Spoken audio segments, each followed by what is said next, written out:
Hey guys!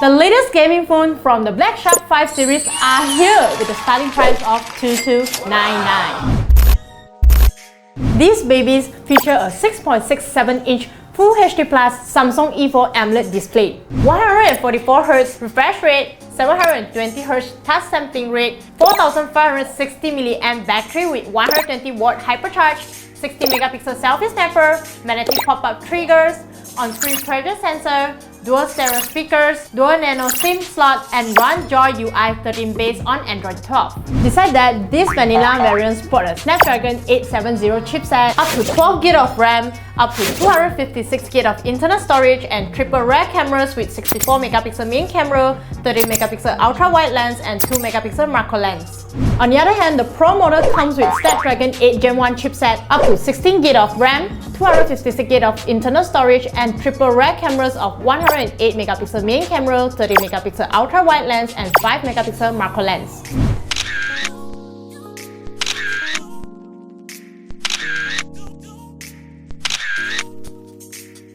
So, how much will this baby cost? The vanilla model comes with 8GB plus 128GB and 12GB plus 256GB variants with price tags of ringgit 2,299 and 2,699 ringgit. As for the Pro variants, the 12GB plus 256GB and 16GB plus 256GB cost 3,699 ringgit and 3,999 ringgit. So, which variant would you go for? Don't forget to let us know in the comments below. Hit the like button, share this video, and subscribe to our YouTube channel. I'm Deborah, and I will see you in the next video. Bye!